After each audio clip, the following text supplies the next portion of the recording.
शरद पवारांनी दादा गटातील आणखी एका आमदाराला हिसका दाखवण्याचा प्लॅन आखलाय। हसन मुश्रीफ, दत्ता भरणे यांच्यानंतर आता जुन्नरचे आमदार अतुल बेनके यांना घरी घालवण्याची तयारी पवारांनी केली आहे। त्यासाठी शरद पवारांनी हुकुमी एक्का बाहेर काढलाय। सत्यशील शेरकर असं या एक्क्याचं नाव असून अजितदादा गटाचे आमदार अतुल बेनके यांच्या समोर कडवं आव्हान उभं राहिलंय। जुन्नरमध्ये शरद पवार गटाकडून सत्यशील शेरकर यांना उमेदवारी द्यायच्या हालचाली चालू आहे। सत्यशील शेरकर यांच्यामुळे अतुल बेनके यांच्या समोरील अडचणी कशा काय वाढल्यात? जुन्नरचा आमदार शरद पवारांच्या विचाराचा असेल की अजितदादांच्या विचाराचा असेल? मतदारसंघातील ग्राउंड परिस्थिती काय आहे? जुन्नरचं नेमकं चित्र काय असेल हेच आपण आजच्या व्हिडिओतून थोडक्यात पाहणार आहोत। हॅलो, मी सेजल आणि तुम्ही पाहताय हॅलो महाराष्ट्र प्रस्तुत वारं आमदारकीचं। सध्या शरद पवारांच्या पक्षाकडून विधानसभेच्या इच्छुक उमेदवारांच्या मुलाखती होत आहे।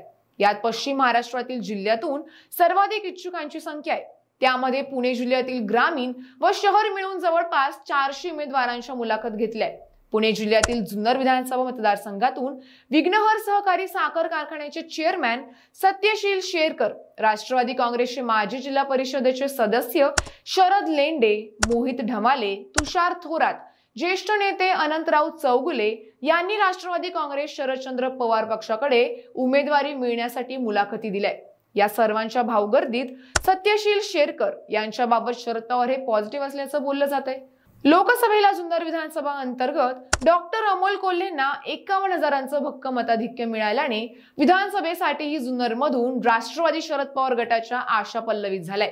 जुन्नर विधानसभा मतदारसंघाचा इतिहास जर आपण पाहायचा झाला तर नेहमी आघाडीच्या बाजूने कौल देणाऱ्या मतदारसंघाने राष्ट्रवादीच्या स्थापनेपासूनच घड्याळाशी इमान दाखवलंय। 2004 आणि 2009च्या विधानसभा निवडणुकीत राष्ट्रवादीचे वल्लभ बेनके इथून आमदार राहिले, पण लोकसभेला मात्र शिवसेनेच्या आढळराव पाटलांना लीड मिळाले। थोडक्यात काय तर लोकसभेला शिवसेना आणि विधानसभेला राष्ट्रवादी असा या मतदारसंघाचा एकूणच ट्रेंड होता। 2014ला मनसेला ज्या काही मोजक्या जागा मिळाल्या होत्या त्यातली जुन्नर विधानसभा ही एक। त्यानंतर आमदार साहेब शिवसेनेच्या गोटात गेले। शिवसेनेकडून आमदारकीच्या रिंगणात असणाऱ्या आणि प्रत्येक निवडणुकीत नंबर 2 ला राहणाऱ्या आशा बुचके यांच्यासाठी हा मात्र मोठा धक्का होता। 2019च्या विधानसभेला स्टँडिंग आमदार असल्याने शिवसेना शरद सोनवणे यांना तिकीट देणार हे जवळपास कन्फर्म होतं। म्हणूनच आशा बुचके यांनी आपली ताकद लावून विधानसभेच्या आधीच लोकसभेला राष्ट्रवादीच्या कोल्हेंच्या बाजूने तब्बल 41,000चं लीड देत छुपी मदत केली। अर्थात हे मातोश्रींच्या कानावर जाताच त्यांनी आशा बुचके यांची पक्षातून हकालपट्टी करत विधानसभेला शरद सोनवणे यांचंच नाव कन्फर्म केलं। त्यामुळे 2019ला शिवसेनेकडून शरद सोनवणे तर राष्ट्रवादीकडून अतुल बेनके यांच्यात अटीतटीची लढत झाली। पण यावेळेस लोकसभेचं लीड विधानसभेला कायम राहत आमदार झाले ते अतुल बेनके। मतदारसंघात राष्ट्रवादीला पुन्हा एकदा नवसंजीवनी मिळाली। आमदार खासदार घड्याळाचाच असल्याने जुन्नरमध्ये राष्ट्रवादीचा कार्यक्रम एकदम ओके असा झाला, पण राष्ट्रवादीत फूट पडली आणि पुन्हा एकदा जुन्नरमधील सत्तेचा सारा सारीपाटच बिघडून गेला। विद्यमान आमदार अतुल बेनके यांनी अजितदादांची वाट धरली, पण असं असूनही यंदा राष्ट्रवादी अजित पवार गटात आलेल्या आढळरावांना त्यांना लोकसभेला लीड देता आलं नाही। या उलट जुन्नरमध्ये तुतारीला तब्बल 51,000चं लीड मिळाल्याने बेनकेंच्या पायाखालची माती सरकलीये। त्यात विघ्नहर सहकारी साखर कारखान्याचे चेअरमॅन सत्यशील शेरकर शरद पवार गटात प्रवेश करणार असल्याच्या चर्चा रंगत असल्याने जुन्नरमध्ये तुतारी विरुद्ध घड्याळ असा अटीतटीचा संघर्ष पाहायला मिळू शकतो। जुन्नरच्या मतदारसंघातील राजकीय परिस्थिती पाहायची झाली तर विद्यमान आमदार अतुल बेनके हे अजित पवार गटात असल्याने शरद पवारांना या ठिकाणी नवा उमेदवार पाहावा लागतोय। त्यामुळे शरद पवार काँग्रेसच्या सत्यशील शेरकर यांच्या हातात तुतारी देण्याची ही दाट शक्यता आहे। सत्यशील शेरकर हे काँग्रेसचे दिवंगत नेते सोपान शेठ शेरकर यांचे सुपुत्र आहे। युवक काँग्रेसच्या माध्यमातून ते शेतकरी आणि युवकांचे प्रश्न मार्गी लावत आहे। जुन्नर तालुक्यातल्या युवा वर्गात यांची चांगली क्रेज आहे। शरद पवारांनी ऑफर दिली तर जुन्नर विधानसभा मी लढवणार असं स्टेटमेंट त्यांनी काही दिवसांपूर्वी केलं होतं। त्यात विघ्नहर सहकारी साखर कारखान्याचे चेअरमॅन सत्यजित शेरकर यांनी शरद पवारांची नुकतीच भेट घेतली। गेल्या 2 वर्षापासून शेरकर यांनी मतदारसंघात आपला जनसंपर्क वाढवत कारखान्याच्या माध्यमातून राजकारण सुरू ठेवले, तर दुसरीकडे शरद पवारांनी सुद्धा सत्यशील शेरकरांच्या विघ्नहर साखर कारखान्याला 2 वेळा भेट दिली आहे।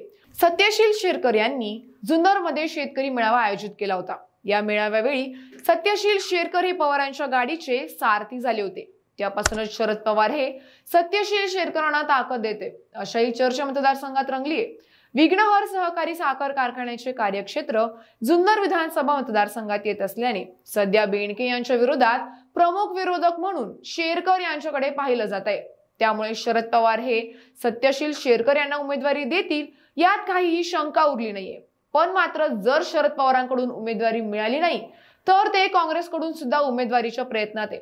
पवारांचा मतदारसंघात काँग्रेसचे नेते विश्वजित कदम यांनी जुन्नरमध्ये जर शेरकर यांना उमेदवारी मिळाली नाही तर आम्ही जुन्नरमध्ये सांगली पॅटर्न राबवू असं म्हटलंय। त्यामुळे शरद पवारांना शेरकर यांचा विचार करावाच लागणार आहे। त्यात आणखी एक जुन्नरमध्ये इंटरेस्टिंग रित्या नाव पुढे येतंय ते म्हणजे मोहित ढमाले यांचं। जुन्नर विधानसभा मतदारसंघातून माजी जिल्हा परिषद सदस्य मोहित ढमाले यांना उमेदवारी दिली जाण्याची दाट शक्यता वर्तवण्यात येते। मोहित ढमाले पक्षाकडे विधानसभेच्या उमेदवारीची मागणी यांनी केली आहे। मात्र जुन्नरच्या राजकीय परिस्थितीचा आढावा जर घेतला तर सत्यशील शेरकर हेच शरद पवार गटाकडून परमाणु उमेदवार मानले जात आहे। त्यामुळे आमदारकीचा सत्यशील शेरकर हे जुन्नर मधून सर्वाधिक प्रबळ उमेदवार आहे। दुसरीकडे विद्यमान आमदार अतुल बेनके हे अजित पवार गटात गेल्यामुळे मतदारसंघात त्यांच्याविषयी नाराजी आहे। मधल्या काळात त्यांनी शरद पवारांची भेट घेतल्याने ते पुन्हा एकदा पवार गटात परततील असं बोललं जात आहे। मात्र या केवळ चर्चाच राहिल्या। बेनके यांच्या कुटुंबाने जुन्नरचे अनेक वर्ष प्रतिनिधित्व करूनही म्हणावा तसा विकास मतदारसंघात झालेला नाहीये। कांदा उत्पादकांचा मतदारसंघ असलेल्या जुन्नरमध्ये कांद्यालाच भाव नसल्याने महायुतीबद्दल नाराजीचं वातावरण आहे।